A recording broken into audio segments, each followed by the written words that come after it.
জল শেষ হয়ে গেল নাকি? এই জানো তো, গ্রামের সব জলাশয়ের জলস্তর না নেমে গেছে, পুকুরও শুকিয়ে গেছে, কুয়োতে জল অনেক নিচে চলে গেছে। কি যে হবে কে জানে। এই বছর তো বৃষ্টি হয়েছে কম, তার উপর মানুষজন জল ব্যবহারের চেয়ে নষ্ট করে বেশি। দেখি, মহারাজকে বলতে হবে।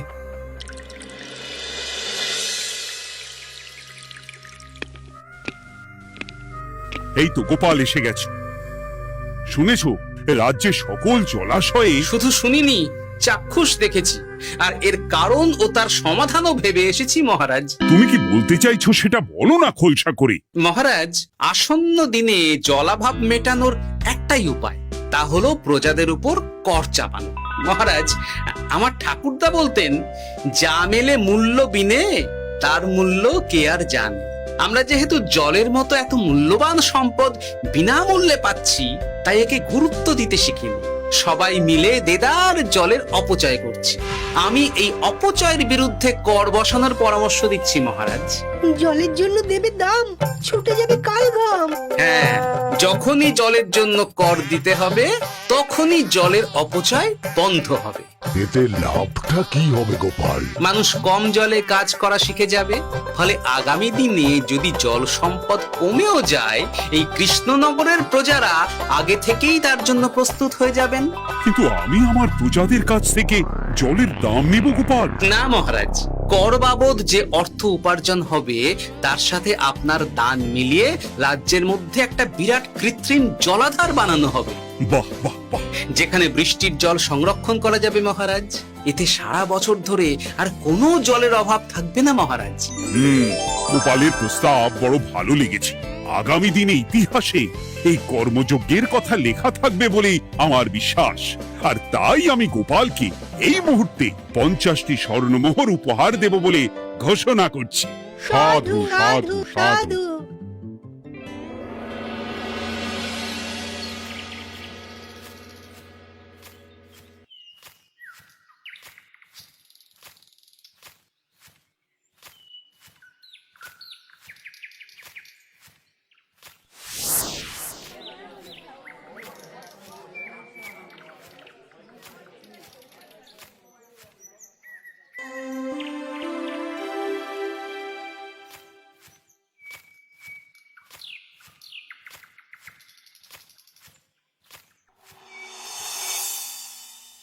মানে আমার এই এতটুকু স্বাদ তুমি পূর্ণ করবে না? আমি কি নিজের জন্য চেয়েছি নাকি? সবই তো পাবে তোমার মেয়ে আর জামাই। হ্যাঁ, সে বুঝেছে গিন্নি, তাই বলে এতগুলো মুদ্রা আমি খরচ করতে পারবো না। পারবে না? আমি তাঁতির বাড়ি থেকে মেয়ে জামাইয়ের জন্য কয়েকটা শাড়ি আর ভালো পাঞ্জাবি কিনে একটু পাঠাবো। কিন্তু এখন আমার কাছে অত মুদ্রা নেই গিন্নি, পরে পেলে আমি ঠিক তোমার স্বাদ পূরণ করব। আবার বাজে কথা বলার জায়গা পাও না তুমি। এতক্ষণ কোথায় ছিলে গো? আমি বেলায় নদীর পাড়ে গিয়েছিলাম, তখন কমলা আমাকে বললো তোমায় নাকি দেখেছে। কি দেখেছি?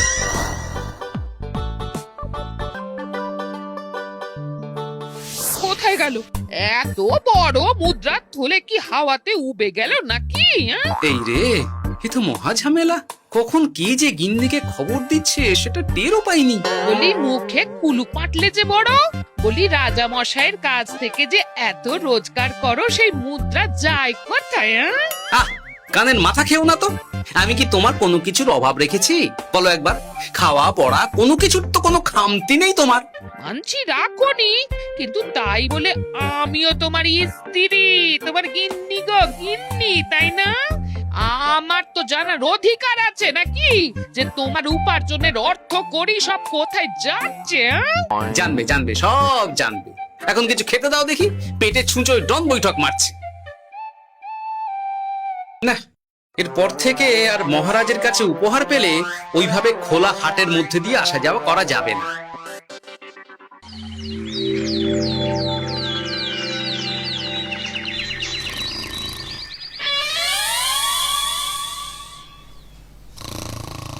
তোমার আর কোনো চিন্তা নেই গোপাল।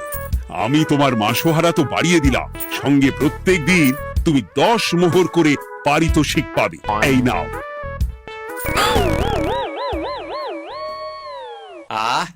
এই ভোরবেলায় একটা জব্বর স্বপ্ন দেখা গেল বটে। এই স্বপ্ন খুলে গেলে আর কোনো চিন্তা নেই। গিন্নি, ও গিন্নি, বলি গেলে কোথায়? গিন্নি, সাড়া নেই। ও গিন্নি, রাগ করলে নাকি গো? আরে এসো এসো, এমন একটা স্বপ্ন দেখেছি না যে তোমার আর কোনো চিন্তা থাকবে না গিন্নি। মোহর আর মুদ্রা একেবারে ঝরে পড়বে গো।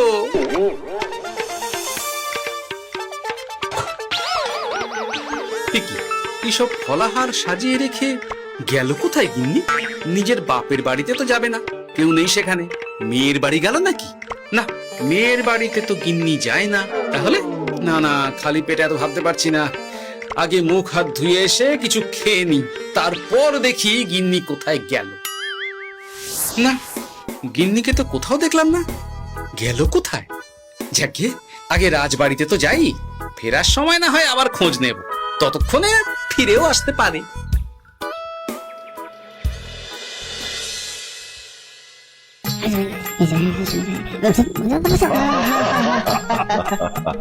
বাহ বাহ বাহ, একেই বোধহয় বলে সঙ্গগুণ। অনেকদিন এত হাসি নিয়ে। যা বলেছেন মহারাজ। হাসির চোটে পেটে ধরছে খিল। কর্তার গিন্নিতে দেখছি রয়েছে অনেক মেল।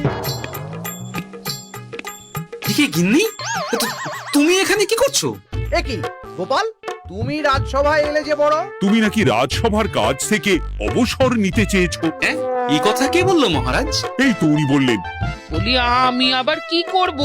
তুমি আমায় একটা কাজ দিলে আর সেটা আমি করব না বলো? আমি তোমায় কাজ দিলাম? কি কাজ? বাবা গোপাল, তুমি কি আকাশ থেকে পড়লে নাকি? তুমিই তো তোমার গিন্নিকে বলে পাঠিয়েছো যে তুমি আর রাজসভার কাজে যোগ দিতে চাও না। তোমার নাকি আর কাজে মতি নেই, তুমি বিশ্রাম চাও। এই রে, গিন্নি দেখি ভয়ঙ্কর চাল দিয়েছে। আমার নামে রাজসভায় এসে এইসব বলেছে। তাই কথা ঠিকই গোপাল, যে তোমার অবসর গ্রহণের কথা শুনে আমি বিশেষ মনমরা হয়ে পড়েছিলাম। কিন্তু তোমার গিন্নি যেভাবে রাজসভায় হাসি মজা হুল্লোড় পরিবেশন করছে, তাতে আমার মনে হচ্ছে এ সাপে বড় হয়েছে। এই বেলা যদি গোপালকে কায়দা করে রাজসভা থেকে তাড়ানো যায়, তাহলে আমার পথ থেকে বিরাট বড় একটা কাঁটা উপড়ে ফেলা যাবে। গোপাল গিন্নি সবার মধ্যে বিলিয়েছেন হাসি, তার জন্য রাজামশাই হয়েছেন ভারী খুশি। হ্যাঁ গোপাল, তাই আমি ঠিক করেছি তোমার স্থানে আমি তোমার গিন্নিকেই বহাল করব। হ্যাঁ, তোমার সঙ্গে ঘর সংসার করে ওর বুদ্ধি বেশ খোলতাই হয়েছে, সেটা বোঝাই যাচ্ছে। এছাড়াও আমাদের অনেক পরামর্শ দিয়ে সাহায্যও করতে পারবে। তাছাড়া উনি মহিলা বলে অন্দরমহলেও যেতে পারবেন, রানীমাও খুশি হবেন বলেই তো আমার বিশ্বাস। কি গোপাল গিন্নি, তোমার এই কাজ করতে কোনো আপত্তি নেই তো? আপত্তি কেন থাকবে মহারাজ? আমি ধন্য আপনি আমায় এত বড় সম্মান দিচ্ছেন বলে। এ তুমি আমার কত বড় সর্বনাশ করলে গিন্নি। তুমি কিনা শেষে আমার চাকরিটাই খেলে। এটা গোপালের জন্য বড় ভালো হলো, তাই না? কোনো কাজ করতে হবে না, কিন্তু রোজগার আগের মতোই থাকবে। অবসর আর উপার্জন একসাথে। না হে গোপাল, তুমি আর এখানে কাঁচুমাচু মুখে দাঁড়িয়ে না থেকে নিজের বিশ্রামে ব্যাঘাত ঘটিও না। আমাকে সবার কাজ শুরু করতে দাও। যথা আজ্ঞা মহারাজ।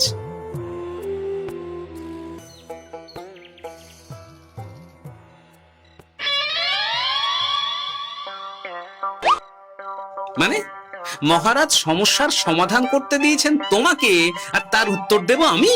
কেন, তুমি আমার চাকরি খাবে আর তোমার সেই চাকরি রাখার দায় নেব আমি? হ্যাঁ হ্যাঁ, নেবে। মানে কাল রাজসভায় মহারাজের সমস্যার সমাধান করব, সেই মতো কথা দিয়ে এসেছি। হ্যাঁ, আগাম 10টা মুদ্রাও বাগিয়ে এনেছি। তার থেকে তোমায় একটা মুদ্রা দিলাম। এখন মানে মানে আমাকে উত্তর বলে দেবে, না হলে আমি কেন দেব? আমি পাবো একটা মুদ্রা, আর তুমি আমার কাছে উত্তর জেনে নিয়ে সেটাই বলে পাবে 9 মুদ্রা। কিছুতেই না। বলবে না? না। তাহলে ভালো করে শুনে রাখো, আজ থেকে ঘরের উনুনে হাঁড়ি চড়বে না। চাকরি তো খুইয়েইছ, এবার না খেয়ে প্রাণটা খোয়ানোর জন্য তৈরি হয়ে যাও। হ্যাঁ। ওরে বাবা, এমন কথা কেন বলছো গো গিন্নি? তুমি তো জানো যে খিদে একদম সহ্য করতে পারি না। এখন যদি তুমি এইসব বলো, তাহলে আমার রক্ষে নেই গো। বেশ, তাহলে তাহলে আমি যা জানতে চাইছি শ্বশুর শ্বশুর করে বলে ফেলো দেখি। এ আমি কি শাঁখের করাতে পড়লাম রে বাবা! ঠাকুর, এত দুর্ভোগ লেখা ছিল, ঘরে বাইরে সব জায়গায় এত হেনস্থা যে সহ্য করা যায় না ঠাকুর।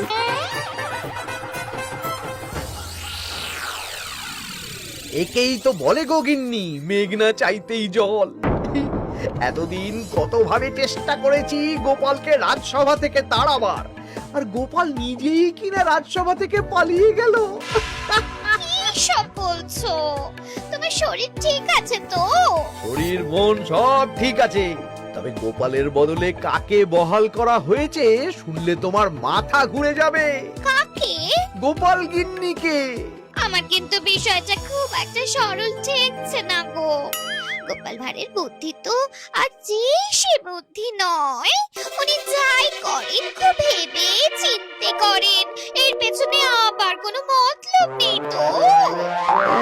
এটা তুমি মন্দ বলনি গিন্নি, গোপালকে নিয়ে সত্যি কোনো বিশ্বাস নেই। ও কখন কি ঘোট পাকাচ্ছে বলা যায় না।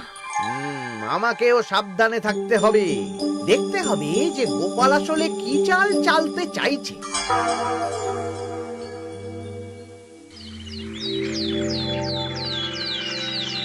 হ্যাঁ গোপাল গিন্নি, এই একটাই প্রশ্ন আমায় সারা রাত ধরে জাগিয়ে রেখেছে। মানুষ মরে ভূত হয়, ভূত কি মরে? তাহলে ভূত মরলে কি হয়? ইয়ে মানে মহারাজ, এই প্রশ্নের উত্তর আমার আজকে দিতে ইচ্ছে করছে না। হ্যাঁ, আমি না হয় আপনাকে আগামীকাল এই প্রশ্নের উত্তর দেব, ঠিক আছে? হ্যাঁ, গাছ থেকে পড়ে গেলে জাপটে ধরে ডালকে। আজকের প্রশ্নের উত্তর উনি দেবেন কালকে। না হে গোপাল গিন্নি, তা হয় না।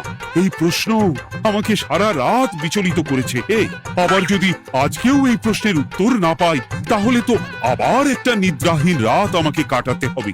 ইয়ে মানে আমি বলছিলাম কি মহারাজ, গোপাল গিন্নি তো সদ্য এই কাজে বহাল হয়েছে, তাই তাকে তো একটু সময় দেওয়া দরকার নাকি? কিন্তু প্রশ্নের উত্তর না পেলে যদি মহারাজের শরীর খারাপ হয়, তার দায় কে নেবে মন্ত্রী মশাই? এই রে, এখন আমি কি করব? এ তো মহা বিপদে পড়লাম দেখছি। আচ্ছা মহারাজ, ঠিক আছে ঠিক আছে, আমি এই প্রশ্নের উত্তর দেব, কিন্তু আমার না একটু সমস্যা আছে। খোলা হাওয়াতে গিয়ে না দাঁড়ালে আমার ঠিক মাথা খোলে না, তাই বলছিলাম। তাই না হয় যাও, হাওয়া খেয়ে এসে মাথাটা খোলতাই করে নাও, কিন্তু এই প্রশ্নের উত্তর আমাকে আজকেই দিতে হবে। হ্যাঁ, উফ, এই যে কি সমস্যা! সারাদিন ঘরে বসে থেকে থেকে তো আমার সারা গায়ে বাদ ধরে গেল। সেই সকালবেলা আমাকে ফলাহার করিয়ে দিয়ে গিন্নি তো চলে গেছে রাজবাড়িতে চাকরি করতে। এদিকে আমার যে পেটে কিচ্ছুটি নেই, তার কি হবে? মহারাজ দোকানে গিয়ে যে ভালো মন্দ খাবো তারও উপায় নেই, তাহলেই তো কাঁড়ি কাঁড়ি খরচা। না, একবার দেখি তো উনুন ধরিয়ে অন্তত ভাতটা চাপাতে পারি কিনা, তাহলে গিন্নির ওই হাঁড়ি না চড়ার হুমকির হাত থেকে অন্তত বাঁচা যাবে।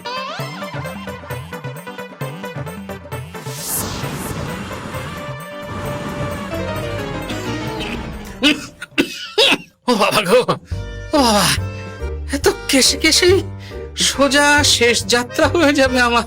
না, এর চেয়ে না খেয়ে মরাও ঢের ভালো।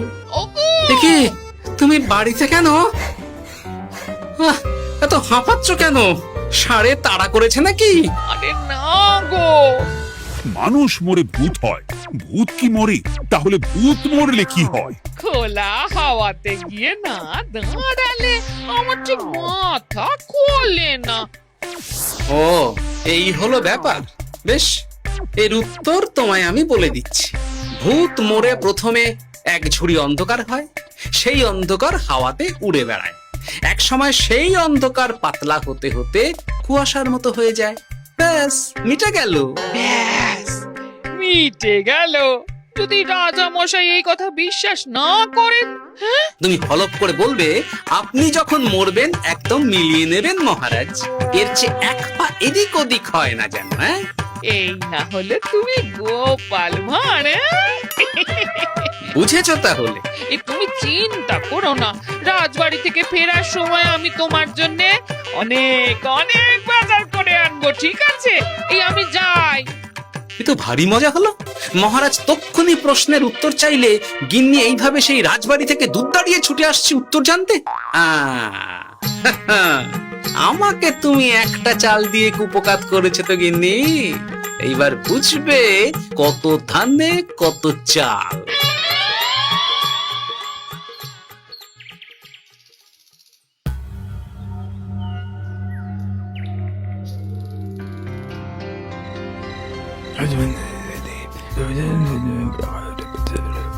বুঝেছিস তো তোর কাজটা? খুব বুঝেছি গোপাল দাদা। নেই, এবার লেগে পড় দেখি।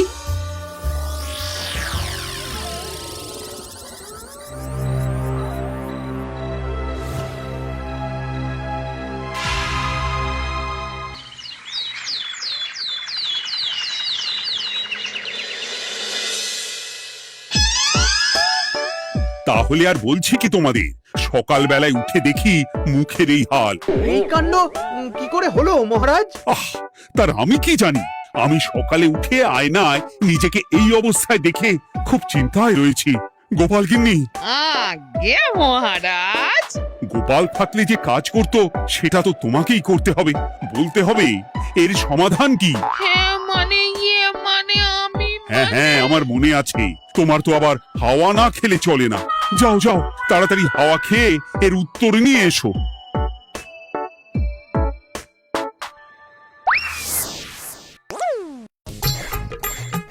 এই জন্য তুমি এত দূর ছুটে এলে গিন্নি?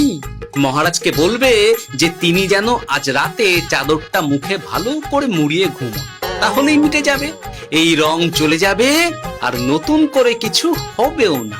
ও মা, বলি এত সোজা সমাধান, হ্যাঁ? তা নয় তো কি?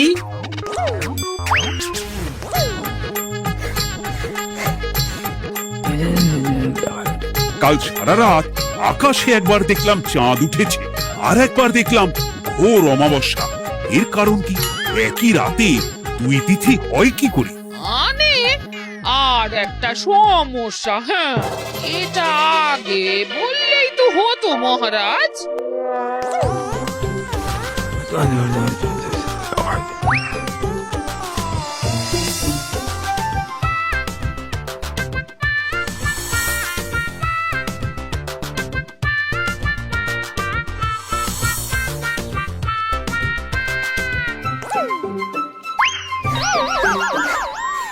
এ কি, তুমি হাওয়া খেতে গিয়ে এইভাবে খাবি খাচ্ছ কেন গোপাল গিন্নি? এর কারণ আমি জানি মহারাজ। সে কি কাণ্ড! তুমি কি করে জানলে? গোপাল গিন্নি মোটেও হাওয়া খেতে যায়নি মহারাজ, সে গেছিল নিজের বাড়িতে গোপালের কাছে আপনার বলা প্রশ্নের উত্তর জেনে আসতে। মানে গোপাল গিন্নি তার মানে আমাকে ঠকিয়েছে? তা জানি না মহারাজ, তবে আমার মনে হয় এর পেছনে গোপালের কোনো গভীর ষড়যন্ত্র আছে, না হলে সে এমনটা করবে কেন? আর এক রাতেই আপনার সাথে এতগুলো অদ্ভুত ঘটনা পর পর ঘটবে কেন? বটে, এক্ষুনি গোপালকে ডেকে আনো।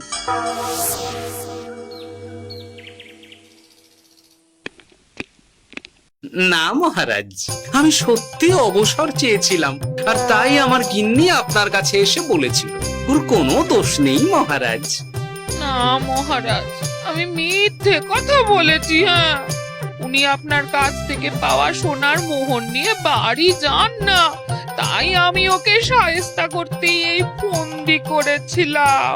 আসলে মহারাজ, আমি আপনার কাছ থেকে পাওয়া সোনার মোহর জল প্রকল্পের কাজে লাগাবো বলে কিছু জনকে নিয়ে একটা দল গঠন করতে গিয়েছিলাম, আর তাদের কাছেই ওগুলো রেখে এসেছি। এটা যদি আমার দোষ হয় তাহলে আমি ক্ষমা প্রার্থী মহারাজ। সাধু গোপাল, সাধু তোমার উত্তর। এই কাণ্ড! আর এদিকে রাজবাড়ি থেকে বাড়ি, আর বাড়ি থেকে রাজবাড়ি করতে করতে আমার প্রাণ ওষ্ঠাগত হয়ে গেছে মহারাজ। ওহ, আমার ঘাট হয়েছে, আপনি আমায় ক্ষমা করে দিন মহারাজ। এইবার মজার টের পেয়েছ তো গিন্নি?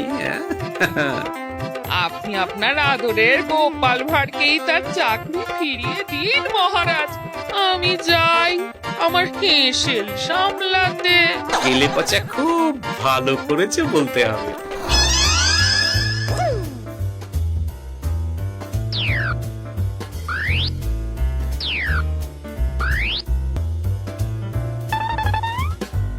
তবে মহারাজ, অমাবস্যা পূর্ণিমা সব আমার বুদ্ধিতেই কেলেপচা করেছিল। আপনার ওই মুখের রং, ওটি একটি বিশেষ রং যার আয়ু একদিন, তাই ওটা এমনিই মিলিয়ে গেছে। হ্যাঁ, সেই বরং ভালো।